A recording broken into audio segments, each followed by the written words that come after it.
Et il y a un point aussi par rapport à ce que le cheikh il mentionne ici, c'est que il y a des péchés que certaines personnes font de manière constante et qu'ils persistent à les faire parce qu'ils ont adopté un mode de vie parfois qui est en contradiction avec l'ordre d'Allah subhanahu wa ta'ala. Ils vivent avec un péché dans leur vie qui est devenu pour eux parfois comme étant considéré pour eux comme étant normal parfois. Ils ne le rendent pas halal, ils savent que c'est haram, sauf que ça fait tellement longtemps qu'ils vivent de cette façon-là et qu'ils font ces péchés-là que pour eux c'est comme s'ils ont oublié la gravité de ce péché-là et l'obligation qu'ils ont de se repentir de ce genre de péché-là. Donc, ça c'est une différence entre la personne qui est déjà accrochée à l'obéissance d'Allah et qui suit la charia d'Allah dans tous les aspects de sa vie, et qui s'abstient de tous les péchés de façon générale, mais qui peut parfois glisser ou tomber dans un moment de faiblesse, dans une passion ou dans un désir ou dans un péché, puis qui se rappelle tout de suite après qu'il a commis un péché et qui revient tout de suite à la règle obligatoire de rester dans qu'est-ce qui est obligatoire et de s'abstenir de l'interdiction.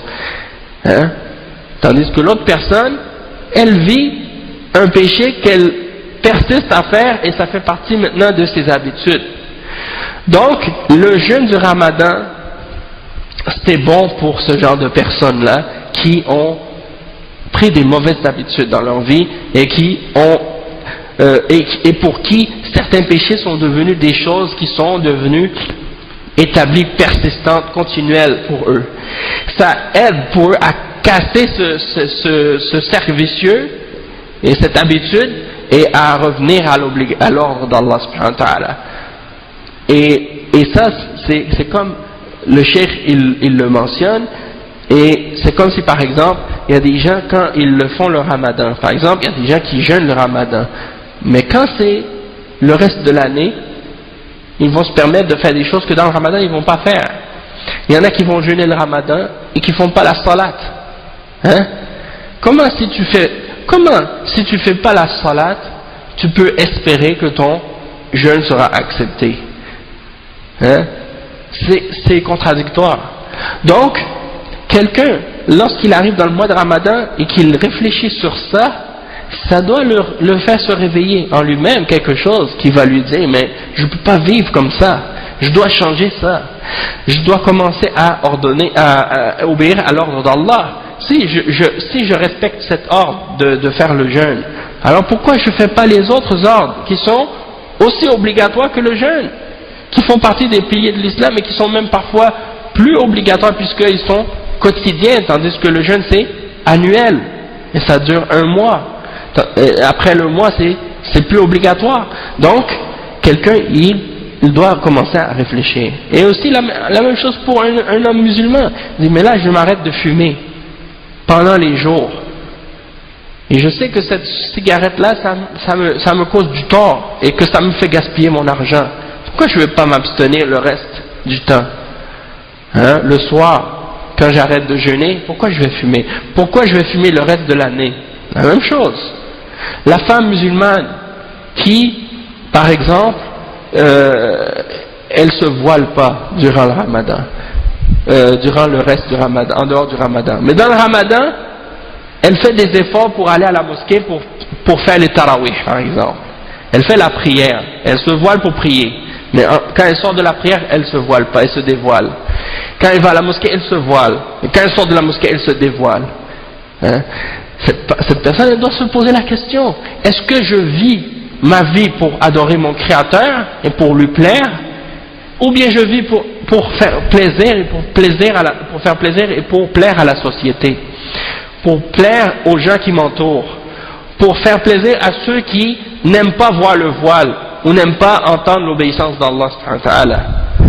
Donc, elle se remet en question.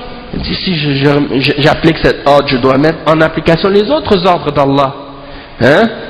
Et celle qui ne se voile pas correctement, elle met un foulard, mais elle ne respecte pas les conditions du voile qui est de mettre le djilbab qui couvre de la tête jusqu'aux pieds.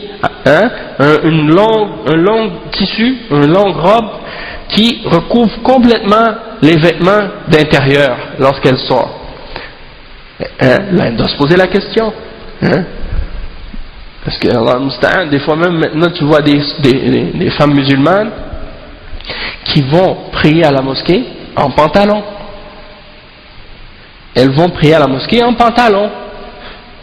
Et ça me rappelle les femmes kuffar, il y en a dans les églises chrétiennes ou dans les églises protestantes aussi, qui vont à l'église en mini-jupe, qui vont à l'église avec du parfum, du maquillage, talons hauts, et qui vont prier dans leurs églises, comme ça. Donc, elles pensent qu'elles vont faire une adoration, puis elles sont en train en même temps de commettre un péché.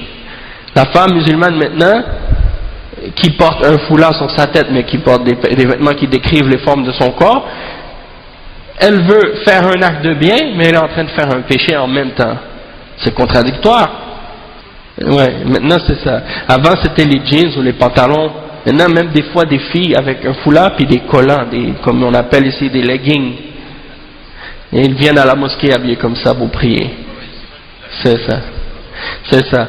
Barakallahu fik. Donc comme tu dis, il y a beaucoup de gens qui ne savent pas, et le fait que les imams et les gens, les responsables des mosquées, ils se taisent sur ce sujet-là et ils ne critiquent jamais rien là-dessus, même les responsables des associations musulmanes, qui voient des femmes venir dans leur mosquée ou dans leurs associations et qui ne mentionnent même pas un conseil à leurs sœurs dans ces questions-là, ils sont responsables. Ils ont une part de la responsabilité. Et comme tu dis, peut-être qu'il y en a qui vont dire, bon, je vais juste porter une jupe longue avec un chandail puis un petit foulard, et qui pensent que ça c'est correct, même si la femme elle va pas mettre le long djilbab qui couvre ces vêtements-là, qu'elle pense que c'est pas correct. Non. Comme un frère disait, c'est une femme qui porte un hijab, mais ce hijab elle pense que c'est un hijab, mais ce hijab il a besoin d'un hijab lui-même, parce qu'il couvre pas ce qui est obligatoire de couvrir. Et donc lorsque le but du hijab, qui est de protéger les hommes et les femmes de la société contre la tentation et les désirs interdits, si ça c'est pas respecté, et que on se base sur qu'est-ce que les autres font autour de nous, pour dire ah mais eux ils font ça, donc si eux ils font ça, ben moi je suis pas si mal que ça. On se base sur les autres, en voulant dire les autres femmes par exemple, elles mettent un pantalon, moi je mets une longue robe, ou bien une longue jupe, c'est mieux que la robe, donc je suis quand même mieux que l'autre personne, comme si la référence pour nous c'était qu'est-ce que les autres font. Non, notre référence c'est pas ce que font les autres, notre référence c'est le Coran et la Sunna et l'exemple des Sahaba et des Salaf al-Salih. C'est à eux qu'on doit se comparer, et c'est vers eux qu'on doit retourner pour trouver la référence et l'exemple qu'on doit suivre. Parce que sinon, si on va se référer à la société dans laquelle on est pour déterminer qu'est-ce qui est correct et qu'est-ce qui n'est pas correct, c'est sûr que si tu vas te comparer avec la fille qui est pas musulmane, ou qui est juive ou chrétienne ou athée, et qui s'habille avec des vêtements légers ou presque nus, tu vas dire, ben moi, au moins je suis plus couverte que elle. Mais c'est pas ça la référence. Sinon, si tu vas aller en Amazonie où les gens vivent nus, tu vas dire quoi? Tu vas mettre un bikini, tu vas dire c'est mieux que d'être nu. Tu mets un foulard avec le bikini, tu dis ça y est, j'ai couvert mes cheveux. Ça c'est la contradiction. Barakallahu fik. Ça c'est un autre point aussi que le frère mentionne, l'exemple du fait que dans les magasins où on vend des vêtements pour les femmes musulmanes, on prétend offrir aux femmes des vêtements soi-disant islamiques ou religieux, et en réalité c'est des vêtements qui sont en contradiction même avec la charia. Comment tu vas faire une parade de mode de vêtements islamiques? Ici c'est des vêtements que tu vends pour que la femme porte à l'intérieur de chez elle, oui d'accord, mais c'est pas ça. Pour eux, ils pensent que ces vêtements-là sont islamiques, que c'est correct de sortir avec dans la rue avec un foulard. Puisque dans la fenêtre, dans la vitrine de leur magasin, ils mettent un mannequin avec un foulard sur la tête et des vêtements d'intérieur, des vêtements qu'une femme peut uniquement porter chez elle à l'intérieur parce que c'est des vêtements enjolivés. Et c'est cette idée-là que ces femmes-là, la plupart des fois c'est des femmes qui ont ces idées qui viennent des Ikhwan ou des choses comme ça. Ils disent que on peut, même si on porte le voile, ça ne veut pas dire qu'on ne doit pas être à la mode. Ou même si on porte le voile, ça ne veut pas dire qu'on ne doit pas être jolie ou coquette. Hein? Allah musta'an.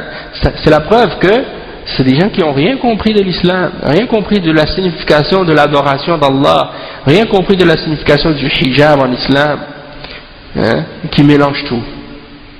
Hein. Donc, notre devoir entre nous, c'est de se donner la nasiha, de s'encourager dans le bien. Donc, si tu vas jeûner dans le mois de Ramadan, tu vas établir le jeûne et tu vas faire le tarawih, eh bien, tu dois essayer de te forcer également dans le Ramadan et à l'extérieur du Ramadan à t'écarter de qu'est-ce qui est haram et à t'écarter de la vie de vivre dans le haram. Hein? Moi je suis étonné, subhanallah, de voir des frères, mashallah, qui viennent dans les nuits du Ramadan faire le tarawih, des gens que tu vois habituellement parfois ils vont pas faire la salat ou parfois ils sont dans les choses haram. Puis dans le Ramadan, ils font beaucoup d'efforts pour adorer Allah subhanahu wa ta'ala, pour essayer de chercher le pardon et des choses de ce genre. En particulier, qu'est-ce qui s'est passé hier? Il y en a qui pensent que c'est la nuit du 27 qui est la Laylatul Qadr. Tu vois toutes les mosquées toujours pleines cette nuit-là, les gens ramènent de la nourriture, des choses comme ça. Ils font une fête même, dans certains pays, ils pensent que c'est une fête. Ils ont déclaré ça comme étant une célébration ou une fête. Ça, c'est une bid'a. Le prophète sallallahu alayhi wa sallam n'a jamais parlé de ça, n'a jamais ordonné ça, n'a jamais fait ça, ni les sahaba, ni les ulama de l'islam à travers les siècles. Donc c'est une innovation, mais tu vois des gens qui vont jamais à la mosquée, toute l'année ils vont pas à la mosquée, mais cette nuit-là tu les vois. Les gens qui font ça et qui pensent comme ça doivent se remettre en question, ils doivent se poser la question, est-ce que je suis sincère avec Allah de venir cette nuit-là, puis dire ça vaut 1000 mois, donc ça y est, je vais prier cette nuit-là, puis c'est correct. Le lendemain, je vais pas prier ni après-demain, ni après-demain, ni après-demain. Mais c'est ça. Eux, ils pensent que s'ils font la Laylatul Qadr, comme tu dis, ils pensent qu'ils ont prié pendant 83 ans ou je sais pas combien d'années. Donc ça y est, après, il peut prendre une pause et il n'y a plus besoin de prier par la suite. Sauf qu'il y a un problème dans ce raisonnement-là. C'est que si tu établis pas la salat, le prophète sallallahu alayhi wa sallam, il a dit العهد الذي بيننا وبينهم الصلاة فمن تركها فقد كفر. L'alliance ou le pacte qu'il y a entre nous et eux, c'est la salat. Alors celui qui l'abandonne, il a mécru. Non, donc c'est pour dire celui qui n'applique pas la salat, n'établit pas la salat jamais, prie jamais. Après avoir prié Laylatul Qadr, après il ne va plus prier tout le reste de l'année. Ça disant, ça c'est si c'est le 27, parce qu'il n'y a pas de preuve pour dire que c'est le 27. Le prophète sallallahu alayhi wa sallam, il a dit cherchez-la dans les nuits impaires, dans les 10 derniers jours, et il a dit, donc dans les nuits impaires. Il n'a pas dit le 27 de façon explicite. Et les sahaba ont dit, on pensait que c'était le 27. Il y a un hadith qui mentionne, on pensait que c'était le 27, mais c'est pas affirmé de façon certaine que c'est le 27. Même il y a des ulama qui disent qu'elle change chaque année de nuit. C'est jamais la même nuit, chaque année ça change. Et le prophète sallallahu alayhi wa sallam, il a fait ça pourquoi? Pour que les gens fassent des efforts dans les dernières nuits pour essayer de tomber sur cette nuit-là, pour avoir cette baraka, et pour les encourager à faire des efforts dans l'adoration. Pas pour qu'ils viennent une nuit là, puis ça y est, hein? Allah musta'an. Donc ça c'est des exemples d'égarements, d'innovation. C'est pas suffisant juste les bonnes intentions, il faut faire les choses comme il faut.